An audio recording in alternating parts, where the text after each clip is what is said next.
But they were right. I mean, what are we doing with our language? It's been stagnant for too long, and it showed because we're losing more people that talk Cherokee. We're losing more people that know the cultural knowledge and means of doing things. We're losing those people way faster than we're making them. Part of my mission statement and the reason that I do what I do is to not just influence Cherokees, but anybody, and to inspire them to make things in their native language, whether it's music or film or podcasting or anything. Do it in your language and root it in your culture. And you'll probably be all right. We'll probably make it through. But until then, I mean, we're sitting ducks. We gotta bring that language and that culture into the now, or else it's gonna be gone. It'll be too late. Hi, you're listening to Conversations with Musicians with Leah Roseman, which I hope inspires you through the personal stories of a fascinating diversity of musical guests. Agalisiga Mackey is a Cherokee singer-songwriter from Oklahoma. His debut full-length country folk album is entirely written, sung, and performed in the Cherokee language with producer Jared Tyler. You'll be hearing several clips from the album, and you'll find the link in the show notes. Agalisiga started writing songs as a vehicle to strengthen his knowledge of Cherokee, and he talked to me about the richness of this endangered language, including the syllabary, the importance of immersion schools, and the urgent necessity of bringing the language and culture into the contemporary life of the community. He also spoke about the history of forced relocation, the negative impacts of the boarding schools, the importance of upholding the traditional value of inclusivity, and also his musical influences. Like all my episodes, you can watch this on my YouTube channel or listen to the podcast on many podcast platforms, and I've also linked the transcript. It's a joy to bring these inspiring episodes to you every week, and I do all the many jobs of research, production, and publicity. Have a look at the show notes of this episode, where you'll find all the links, including different ways to support this podcast.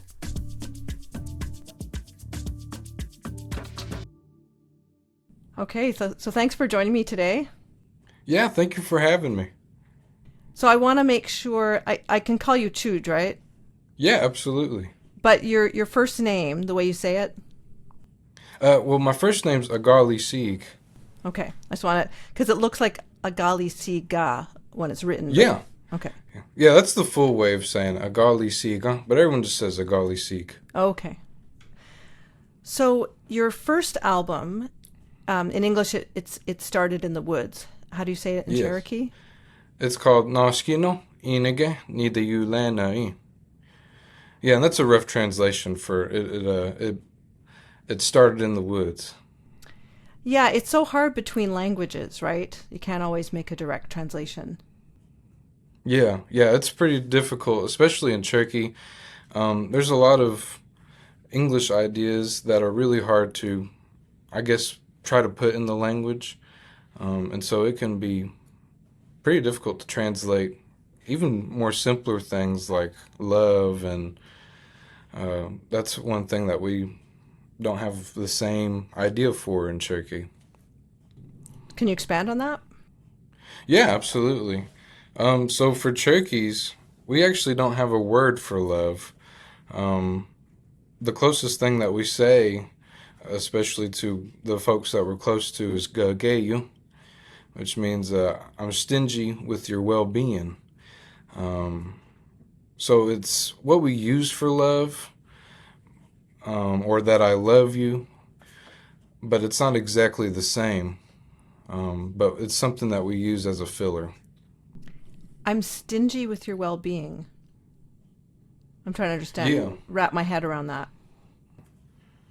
Stingy with your well-being, like they usually use the example like a mother to their child. So it's more so,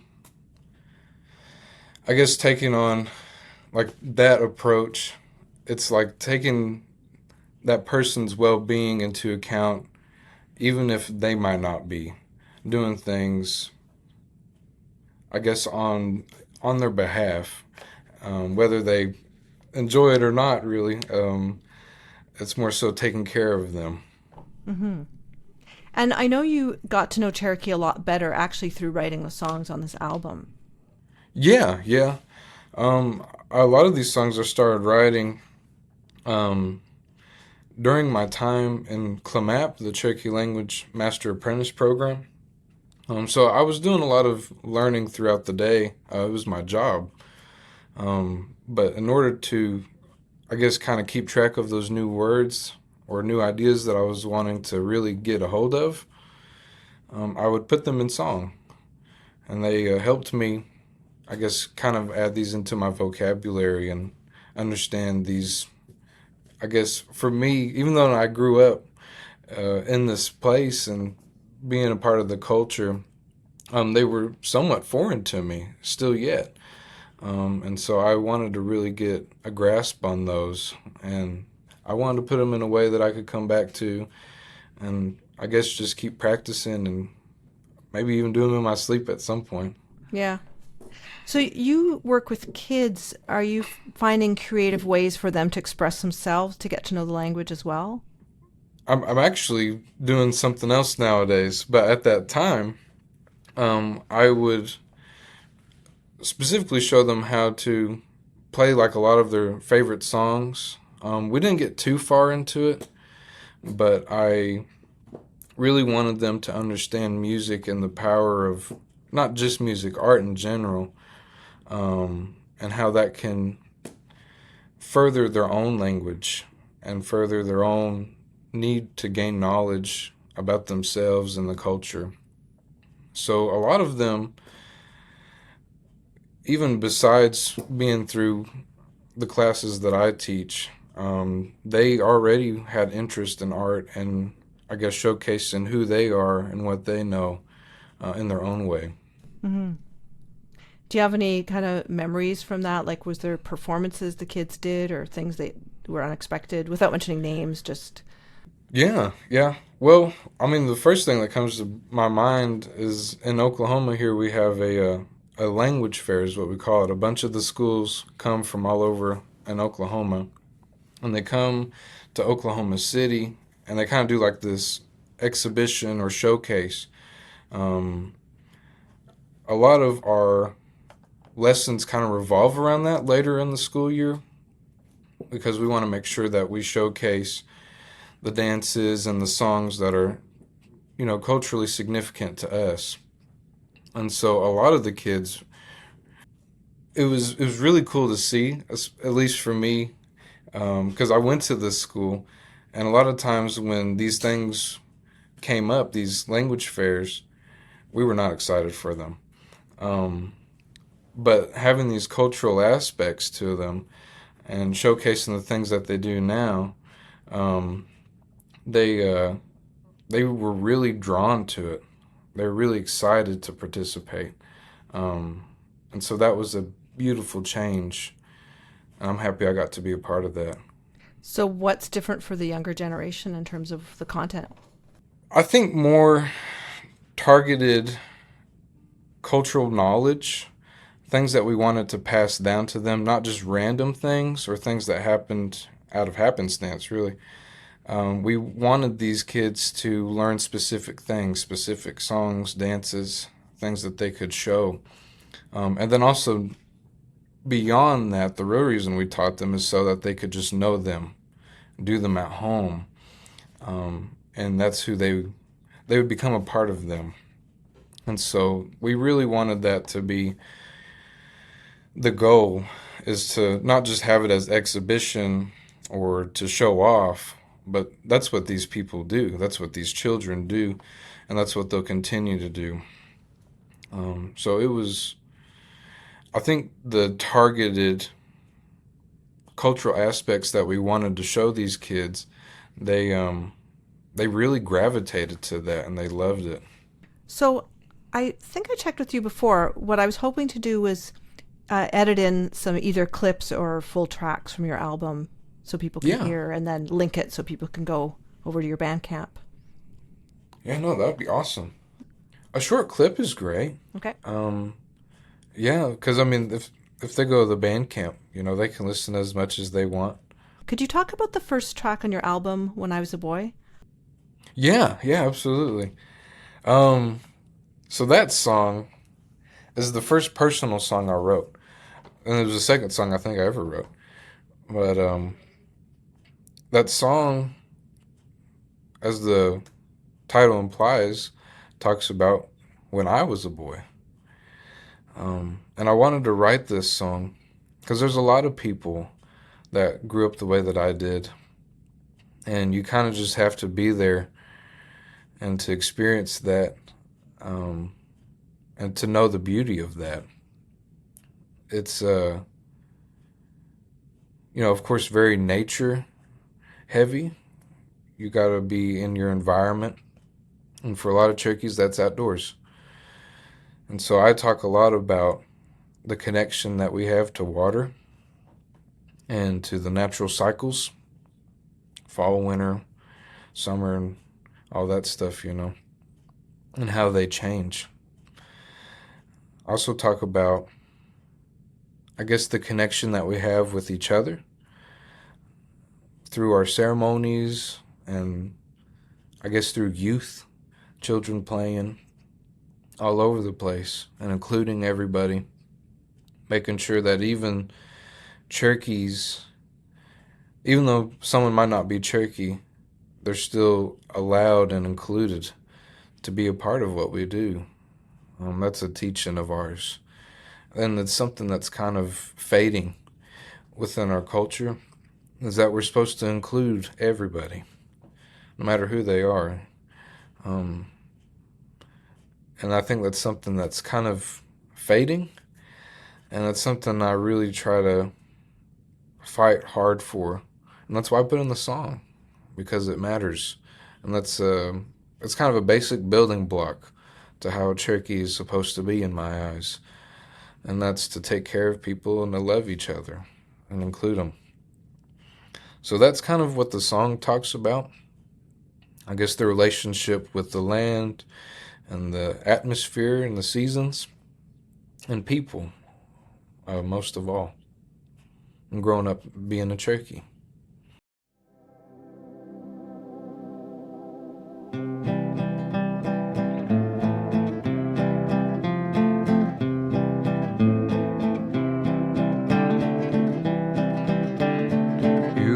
Ditlan Dagaduha Awatashi Dolan Tsigesv Amohi Uweya Jogadawo Judo the Wadisan Tsigesv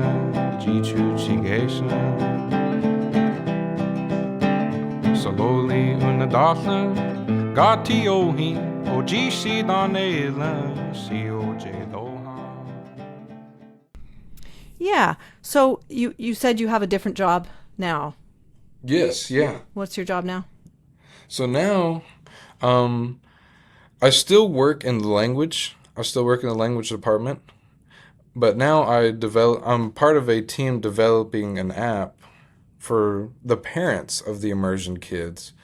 So that way they can, at least to some degree, learn what their children are learning in the school.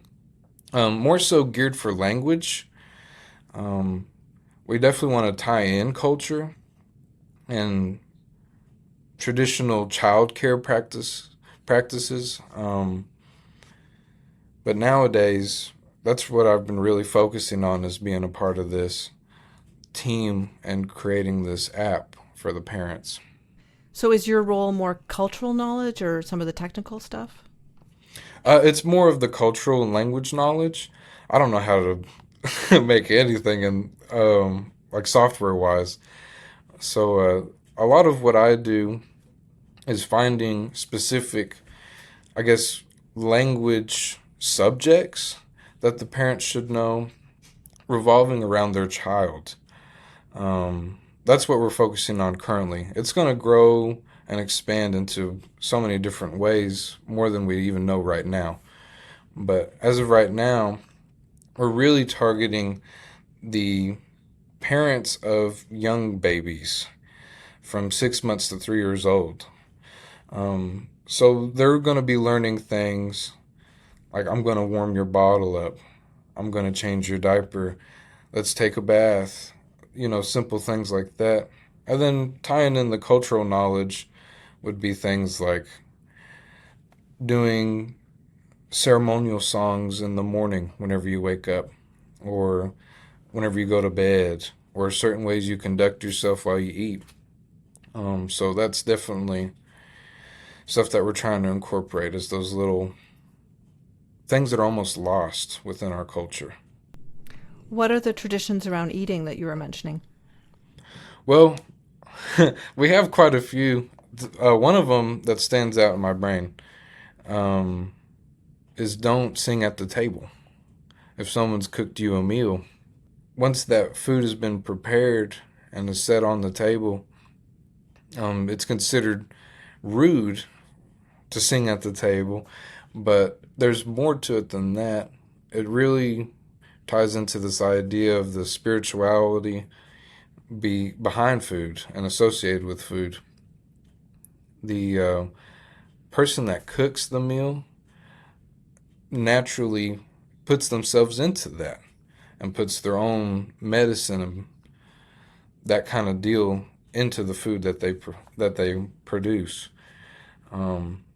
And so whenever you sing at the table or sing around the food without that person's consent, in a way, you kind of doctor their food and take out what they've done and take that part of them out, and you override what they've done for you.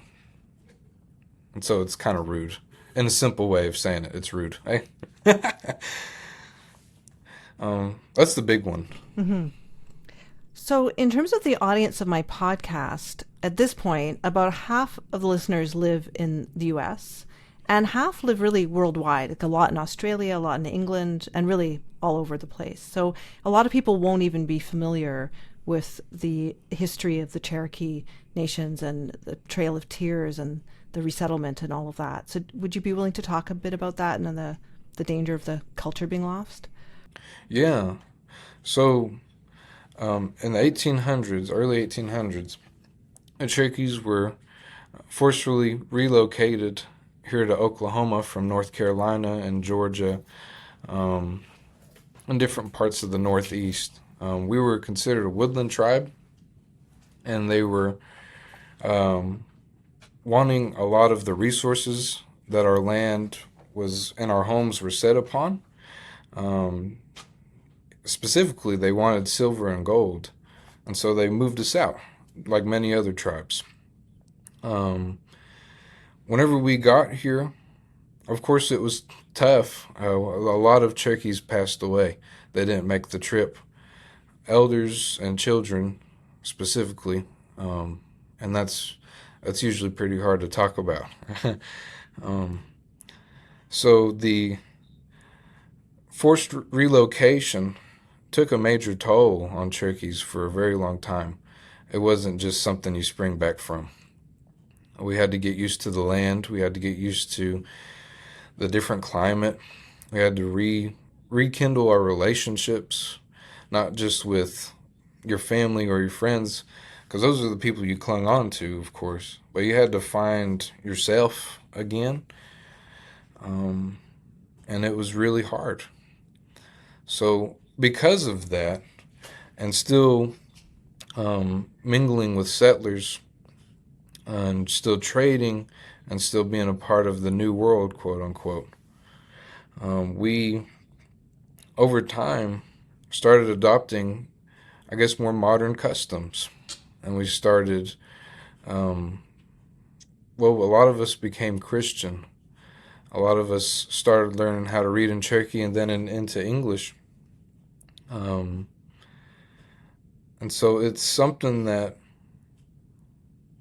of course, happens naturally, but in that happening, we started losing our more traditional side of ourselves, the things that have been passed down to us since the beginning. And currently, the thing that's in the greatest threat is our language. Of course, our culture is too, and the things that we do, but our language is so key to who we are as Cherokee people. It would be catastrophic to lose that part of ourselves. And so a lot of people, especially, in my generation, have been really wanting to rekindle that and make sure that the language carries on to the future generations. And for people, who aren't living in North America, it's hard to imagine the distances. Like, how far is it from the Northeast to Oklahoma in terms of how far people walked? I'm not exactly sure, actually. I know it's between 800 and 900 miles. It's about 11 to 13-hour trip, depending on which way you go. Eh? Yeah, if you're driving. It took, they started moving them late summer, early fall, and it went through the winter. And that's what really got the people. That's what really kind of caused such heavy casualties on that trip, was the cold and the climate. It was brutal. I can't imagine. I really can't. So it was an awful journey. It took months. It took a long time. It took a lot of energy. And most of the people being moved didn't eat very well. They didn't get fed well. They didn't sleep long. They didn't have resources needed to really make the trip. So it's a miracle that as many people made it as they did. It's pretty brutal to look back on and to read about. Yeah. So in terms of you learning Cherokee, the elders as a sources of knowledge and your own parents as cultural leaders, do you want to talk to that a little bit? Yeah. So my mom, starting out with her, her name's Donnie Squirrel. Her group, her side of the family, grew up in Kenwood, Oklahoma. It's about an hour east of Tulsa, up in the northeast corner of Oklahoma, I should say, too. It's a little bitty Cherokee community. A lot of the people there are Cherokee. There's not a lot of other kinds of folk there, and most of the people are related. A lot of the people there talk Cherokee still, and they'll still go out and do, cultural practices, go out get crawdads and go get mushrooms and live off the land. And so my mom grew up that way too. She didn't grow up speaking. Both of her parents are speakers, but something happened within my parents' generation where almost no language was passed down. I believe it's because of the boarding school, the boarding schools that our ancestors went through. They were pretty bad. They were pretty bad for people and for Native folk. And I think our ancestors going through that, and my great-grand folks, and that leaking down to my grand folks, then on to my parents, the language just slowly deteriorated until at some point it hit my parents, and it wasn't passed down. It was viewed as obsolete, or even worse, something that would hurt you, that would come back and bite you if you knew your language and if you knew your culture. So my parents didn't get it. My dad, his family is from Twin Oaks, and Kenwood, which is also all in the northeast part of Oklahoma, about an hour east of Tulsa too. But his group moved up north of Tulsa about an hour and a half or two into Osage country, and his group started cowboying for the Osage. And so he really didn't get the language. His grandpa spoke, but his parents didn't speak. My grandparents didn't. My grandma on that side didn't speak, I should say. And so over time, we kind of lost that part of ourselves on that side of the family. So they say, if you ever hung out with my family, you'd see that they're in some way a very classic Cherokee family. In other ways, they've grown up far away from it. And they're kind of 50-50 in a way. But you can still definitely see the Cherokee in them. And so my folks came from different backgrounds, but they both were kind of in similar shoes where they didn't have the language. And a lot of the culture was either passed down in a way that was different than what it was before, or it wasn't passed down at all. And whenever my folks met, they decided that they wanted to, I guess, search for that and find that within them and find that knowledge of the culture and the language, and then really to give it to me. And so I could have it naturally as best as I could. And so they went to language classes, they went to ceremonial grounds, they hung out with cultural folks that were very influential, not just on my parents, but on a lot of people. And so they really wanted to, I guess, embrace that and find that and give that to me and show that it can be done for other people. How your grandparents felt about your parents learning the language and the culture, like if they had a reaction against it. No. Okay. No, they didn't have a reaction against it. I don't know if they really had an opinion. I think they were pretty indifferent. My mom grew up with a lot of the culture and doing stuff. And it was a little different than what it was before. But she still had it, I think on her end, I think it was just another day. I don't think her folks really gave it a thought. On my dad's side, I'm sure my grandma was very excited because they're Cherokee, but like I said, they moved up north and kind of left their community. And so that's something that she was always proud of, was being a Cherokee. My grandpa, I'm sure he was supportive.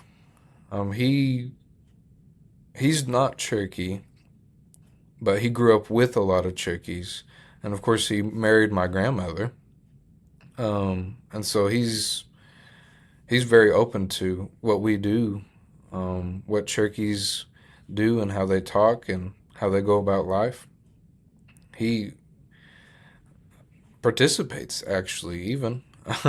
Whenever me and my wife got married, we had a ceremonial dance to celebrate that. And he was out there and he was having a ball. He was having a good time.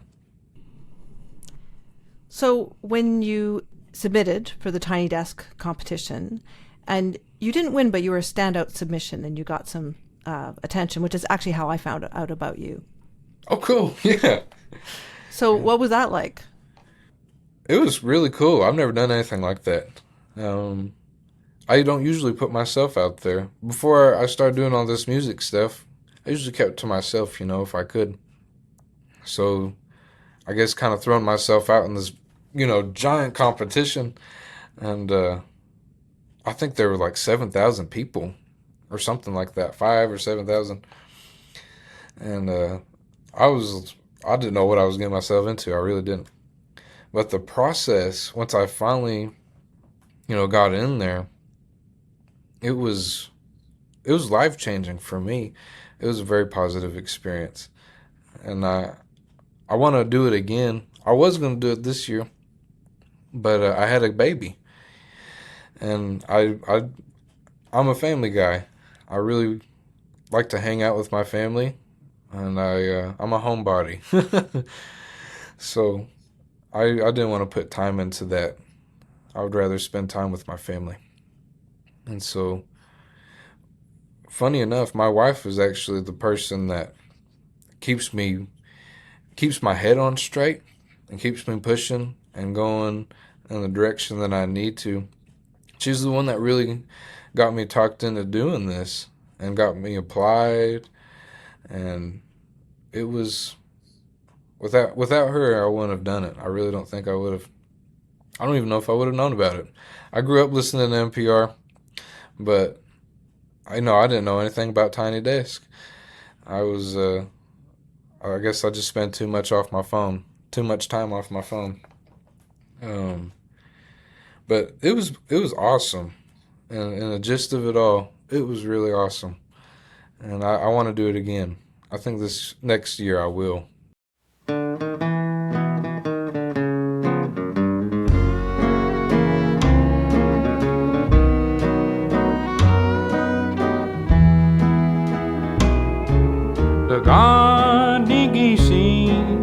Daganigisi kohia julaskin gisquadan uodum chikata Anvdvnelisgi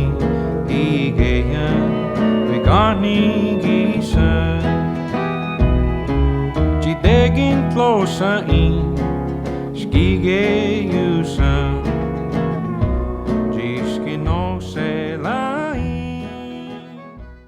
Yeah, for people that missed it, you were featured on Weekend Edition. They did an interview with you, and yeah. So what I find actually very beautiful about Cherokee is the symbols, the syllables. Oh, yeah. So what's his name? Sequoyah? That he developed? Yeah, we got some back here. Yeah. So it's a very cool story. Do you want to tell that? Hi, just a really quick break from the episode. I wanted to let you know about some other episodes I've linked directly to this one, which I think may interest you, with Chuck Kopanis, Omo Bello, Jean Rowe, and Buku Ganberged. In the show notes, you'll also find a link to sign up for my newsletter, where you'll get exclusive information about upcoming guests, a link for my Ko-fi page to support this project directly, where you can buy me one coffee or every month, and my podcast merchandise store with a design commission from artist Steffi Kelly. You can also review this podcast, share it with your friends, and follow on your podcast app, YouTube, and social media. All this helps spread the word.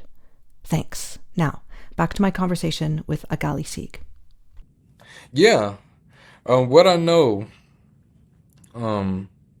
is that, of course, Sequoyah is the one that created the syllabary. And it took him quite a few years. It wasn't just overnight. But he noticed that the settlers came in and they had their own writing system for their languages, and they could write to each other. And he saw that, and he wanted to be able to do that in Cherokee and write letters in Cherokee. And so Sequoyah developed the syllabary. It started out as kind of like this cursive-y looking stuff. But in order to put it on printing presses, they had to make the shapes a little more simpler. And so that's the stuff that we mostly use now. The writing system that we use now is what we call the new syllabary. Nobody really writes in the old syllabary anymore. I know how to write my name, and that's about it. I want to learn more about it, but it's hard. It's tough. I see why they couldn't put that on a printing press. But anyways, the syllabary is used quite a lot within our immersion schools. It was the first language I learned how to write in, actually, at the immersion school. It was kind of different writing in English whenever it came time, but because of how complicated Cherokee is and how many characters there are, and you're not really writing, it really feels like you're drawing characters rather than writing them. It was tough at first to start writing in English, but it was pretty easy to get the hang of. So for people that aren't clear, so syllabary, literally there's syllables rather than like a whole syllable of a word. So I understand it's actually easier for people to learn because it's more consistent. Like English is not consistent the way we write it. It's kind of a nightmare. Yeah. So each syllable follows a sound that we make in Cherokee. The syllabary here in Oklahoma is just slightly different than the one in Cherokee, North Carolina. They have a sound that they don't use, and so I'm pretty sure they chop that whole line from their chart usually. But that's a sound that we still use over here, and so it's in our chart. I know some words, like we would say hosla, they say gaja, and so I think it might be the those kind of spitty sounds, but I'm not sure. I really can't say. I haven't broken down into it very much. But yeah, the syllabary follows each sound. And so this is the early 1800s, so it was quite a long time ago, right? Yeah. So what I read is then that the Cherokee people were much more literate than the settlers at the time, because most people weren't reading and writing English. So it actually it was very good. It probably saved your language more than other indigenous languages because it was written. Yeah, I believe so. Yeah, I think Sequoyah's fascination with writing was shared amongst all of our people that saw the settlers writing, I should say. And so a lot of Cherokees learned how to read and write very fast once that was established and developed. So I guess it's something that's been carried through to now.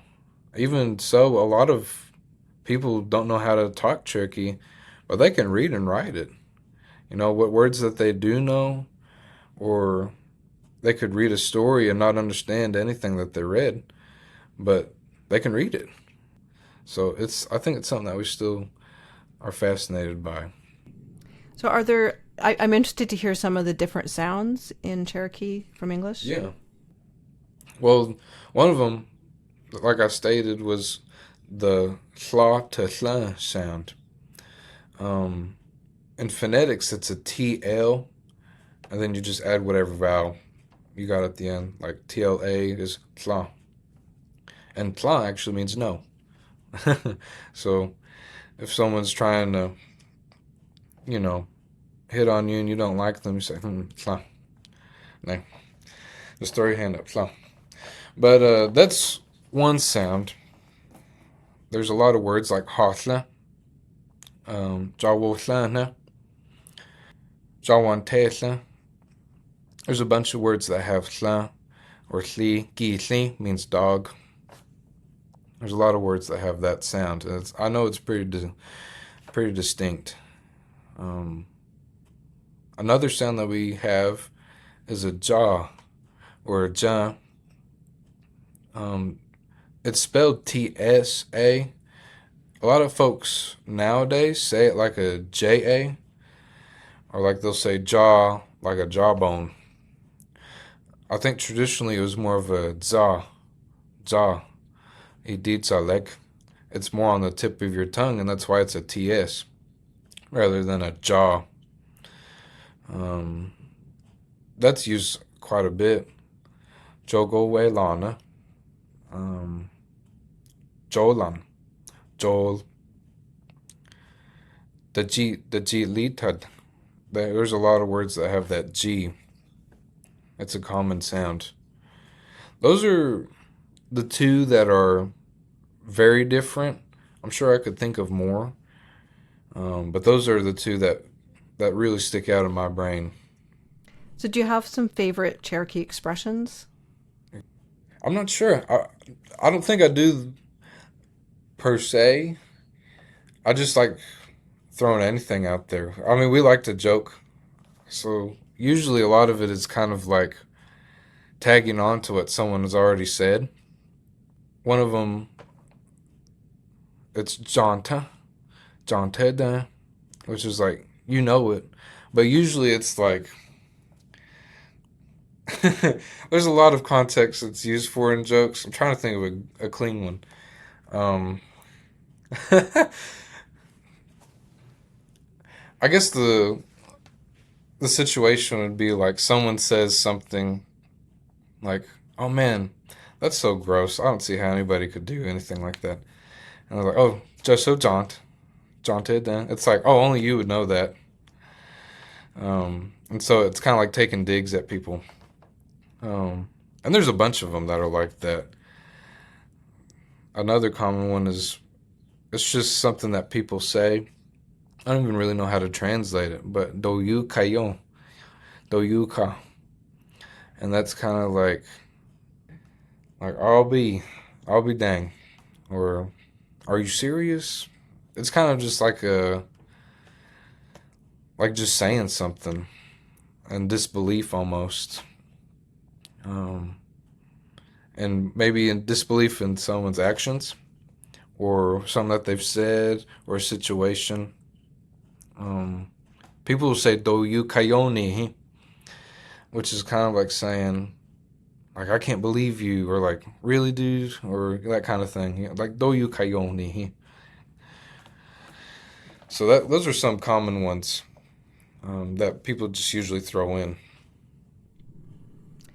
So in terms of musical style, so who were you listening to growing up? Oh, golly.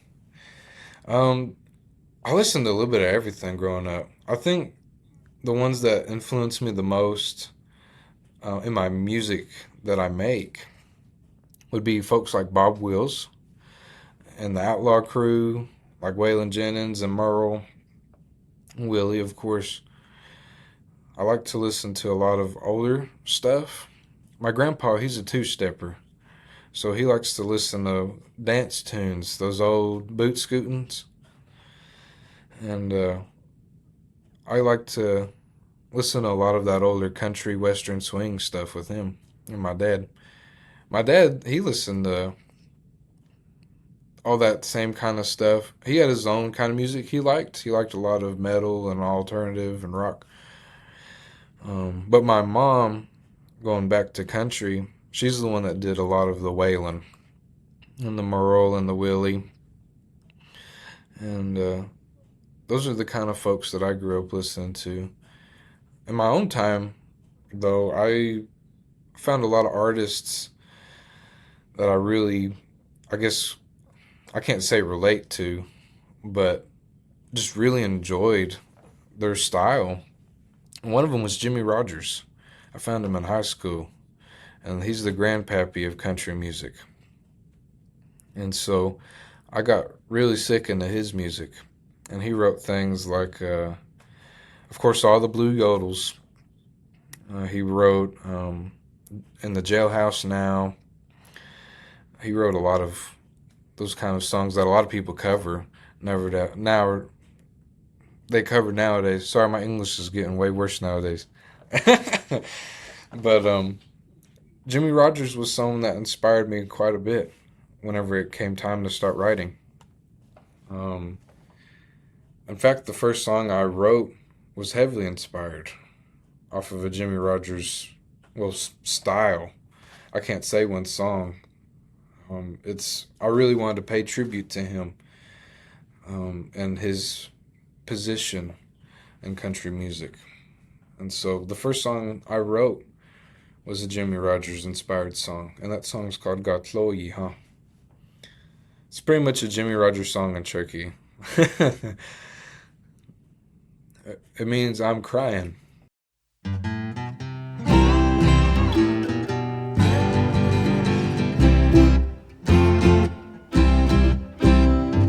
Kanigada, each to dasta.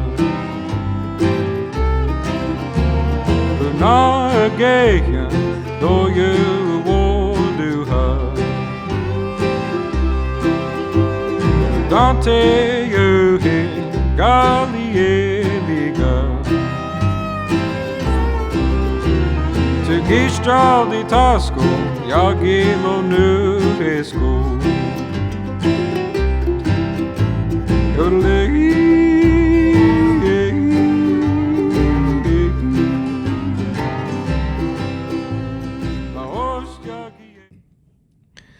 kind of basing it off of his blue yodels. He has blue yodel 1 to 10, 1 to 11, something like that. And they're all yodely. He yodels in all of them. And they're all very bluesy. They're all built on a traditional blues style. I mean, country music is just rooted in the blues. It's not even funny. And so I really clung to that, and I enjoyed it quite a bit growing up. That song of yours you mentioned, I really enjoyed it. It was one of the ones I took notes on. And I was wondering maybe if you could reflect how, music helps with emotions or feelings of loneliness or sadness. Yeah. Yeah, no, that's a great song to talk about for it, too, because I wrote that in COVID.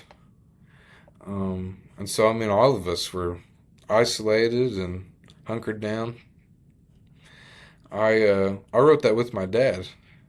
Me and my dad, we sat down on the couch one evening, and we cranked it out in about 2-3 hours. And it's a pitiful little song. It's a very sad song. Talks about loneliness to a T. But that's just the kind of music that they wrote back in the day, and I thought it was fitting to write about it in that time during COVID.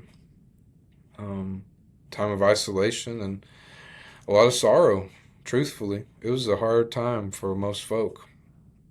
And so I wrote a song to reflect that feeling. The theme of it talks about this guy who has this woman that he really loves, and that he's been made a better person by her, but when she drinks, she cheats on him, and he's pretty much had enough of that. And so he goes out and he finds the guy that she's been cheating with, and he shoots him and says, "You're going to wind up in a black box, buddy." And the last verse, the whole time I'm yodeling throughout. See, I even talk about it like it's a Jimmy Rogers song. But the last verse talks about Haas running away and going to Mexico and knowing that he might have escaped for now, but whatever he's about to arrive to, it's not going to be any better. Wherever he's going in Mexico, it'll catch up to him. So that's kind of the gist of it. Very lonely, very sorrowful. Mm-hmm. I can't remember when this happened, but some Maori people visited. They influenced in terms of saying to express your language with like sort of more contemporary stuff, Yeah. right? Yeah. So the Maori, they seen what we was doing, as Cherokees. They came and visited us, and we were showing them all around the nation. And at some point, they were like, "Where's your media? Where's your music? Where's your life in the language? Like, you guys are still stuck in the 20s, and where's the production?" And we didn't really have anything to show. I mean, they caught us, and it hurt. It was a rude awakening, and but they were right. I mean, what are we doing with our language? It's been stagnant for too long, and it showed, because we're losing more people that talk Cherokee. We're losing more people that know the cultural knowledge and means of doing things. We're losing those people way faster than we're making them. And I mean, they called us out, and I'm grateful that they did. And so part of my mission statement and the reason that I do what I do is to not just influence Cherokees, but anybody, and to inspire them to make things in their native language, whether it's music or film or podcasting or anything. Do it in your language and root it in your culture. And you'll probably be all right. We'll probably make it through. But until then, I mean, we're sitting ducks. We gotta bring that language and that culture into the now, or else it's gonna be gone. It'll be too late. So when you released your album, what were the reactions from different generations within your community? Yeah. To be honest, I was expecting the worst. I didn't know if anybody would like it. I knew it was different, and I knew, as far as I knew, nobody else had released a Cherokee album without like being featured on something or coming from hymns or like traditional music even. Like this was the first contemporary album done by just like one group and a team, with a purpose in a way. So I was kind of anxious to see what people thought. I didn't know what people were going to think on any generational level. Overall, though, everybody's loved it and has uplifted the music and uplifted me, and most of all, uplifted the language and the culture, because they're tied in together. And so I was really grateful for the reception that we got for this. And I was really anxious at first. I had no clue what people were going to say. But once they got to listen to it, I haven't heard anything bad about it. And I don't know if anybody will ever say anything about it to my face or what, but I ain't heard nothing bad about it, so I'm grateful for that. So I'm curious, like maybe some of the younger people hadn't really listened to country western, but then they're interested, you know what I mean? Yeah. I think a lot of the music, I wrote for the older generation, and so, and like that's the stuff that I like to listen to, and like the stuff I like to play. So it was kind of in my wheelhouse, and I wanted to write music for the folks that talk Cherokee, and that's mostly our elders now. But I think our youth isn't that much different than our elders, I mean, they grew up listening to that same stuff because I made that music for their grandpa, and they're listening to Bob Wills with their grandpa, So, I mean, a lot of the youth, like me, kind of already grew up listening to country, maybe not Western swing. That might be a little older. But most of them enjoy it. Of course, a lot of the kids that I taught, they have their own genres that they like to listen to, but everybody likes country around here. I mean, that's the thing. Everybody loves a country tune. And you have some great collaborators on this album. So maybe do you want to talk about like Jared Tyler? He also produced the album, and he plays lap steel, I think. Yeah. Oh yeah. So there's so many people I got to credit for this. I would have never done this by myself. I it's hard for me to believe anybody that could say that they do this by themselves. There's no way. This is so tough. It takes a team. It takes a community and people that believe just as much as you do. And one of the first people I ever met that believed was my wife. She's the one that kept me going, especially at home. you know. There'd be times where I didn't really want to write, or that I didn't even really want to play guitar, or just didn't have that energy. But if I ever did, she was always supportive and, made sure that I had that space. And I would come to her and I'd be like, it'd even be things like, dude, I don't know how to rhyme this word with that. What do you got, And she would help me. But she also pushed me along, on the paperwork side and the technical side. She has a brain for that I'll never understand, and it's incredible. She believed in me from the get. Like you said, Jared Tyler, I met him through our mutual friend named Jeremy Charles, who's the one that got me involved in everything. I don't even know if I would have song wrote without Jeremy Charles pushing me and having me on that Anvdvnelisgi Ꭰ噚enya album. But through Jeremy Charles and that album, I met Jared. And Jared produced that first album, the Endangered album.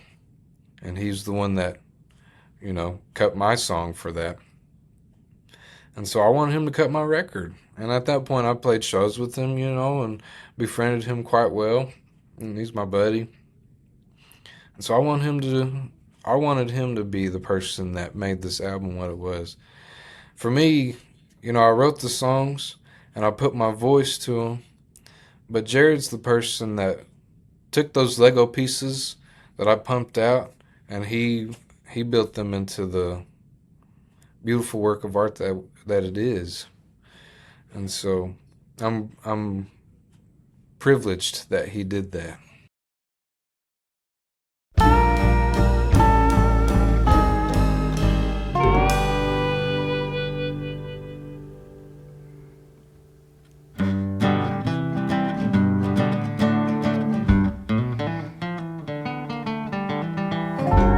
Daganigisi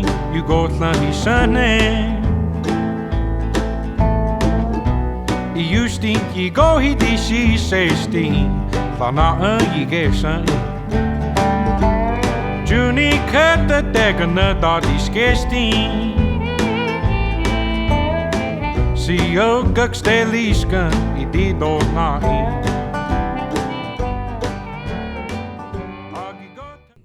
Syllabary The first album you're referring to is a compilation, right?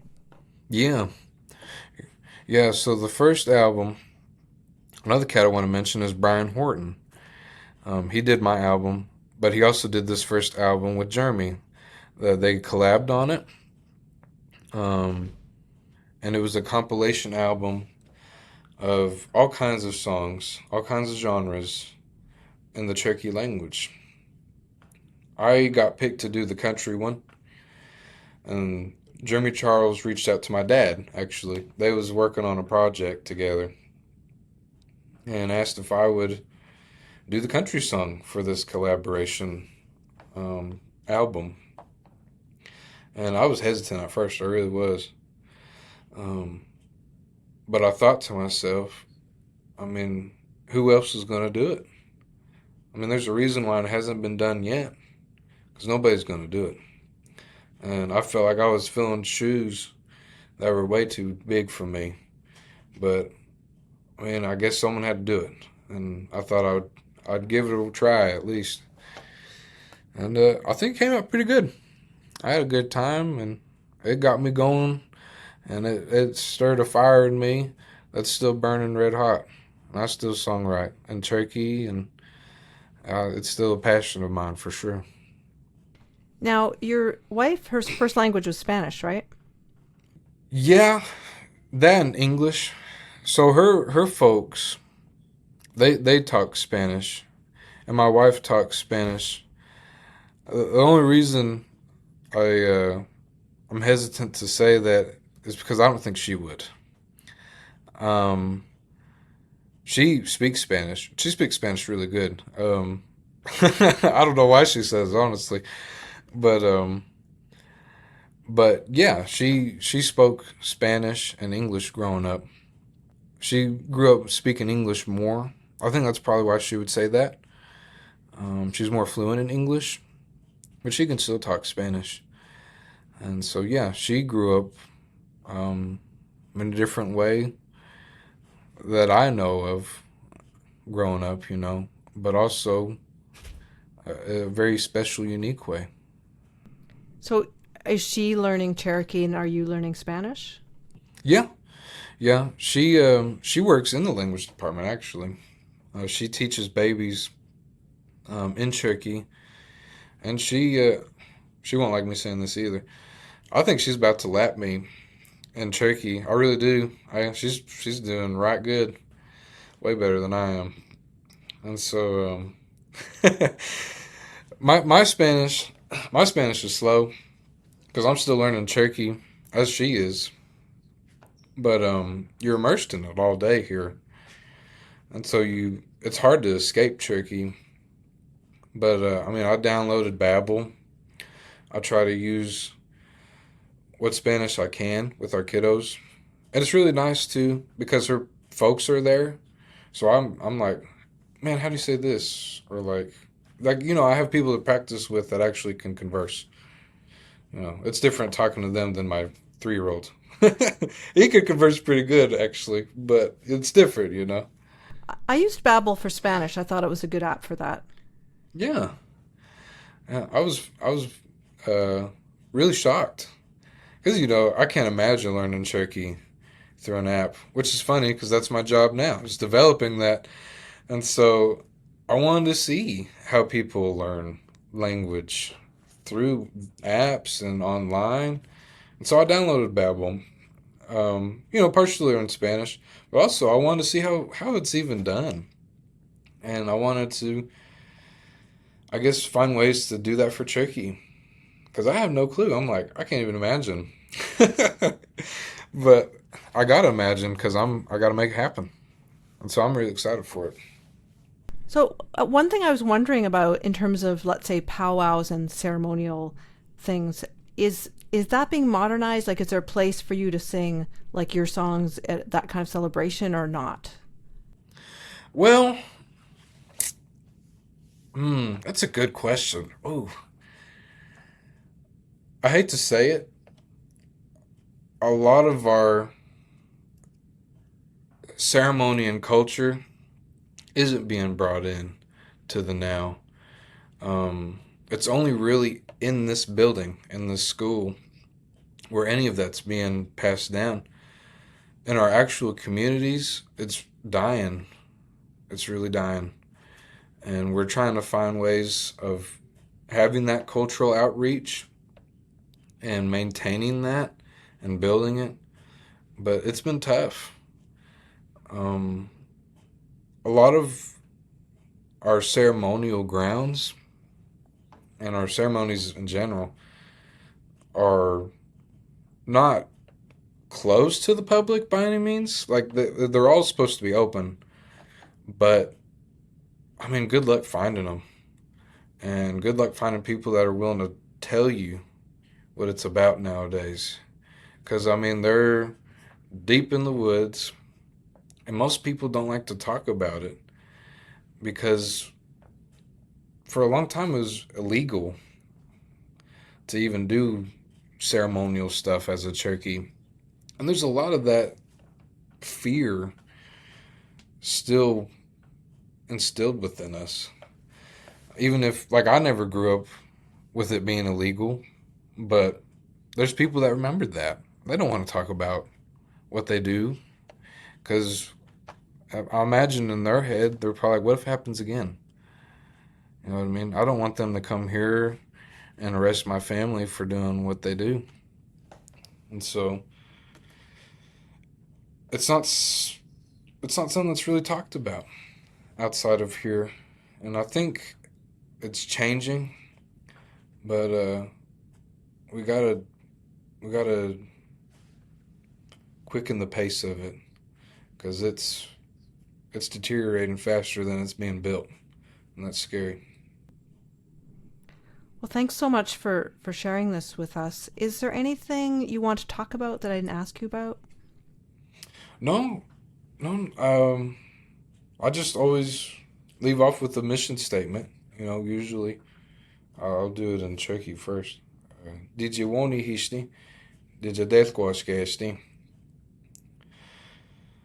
Pretty much what I just said. Sometimes I add more, sometimes I don't. But that just says learn y'all's languages. Endangered, I said Dvkiyohiselvi. And that means whatever you guys do, culturally speaking, you have to learn and to keep that going. And that's the reason I do what I do, is to try to keep a hold of what's been established and create new things and to keep it relevant and alive. Thank you so much. Thank you. Wadon. I hope you enjoyed this episode. Please share this with your friends and check out episodes you may have missed at leahroseman.com. If you could buy me a coffee to support this series, that would be wonderful. I'm an independent podcaster and I really do need the help of my listeners. Keep in mind, I've also linked directly several episodes you'll find interesting in the show notes of this one. All the links are in the show notes. The podcast theme music was written by Nick Cold. Have a wonderful week.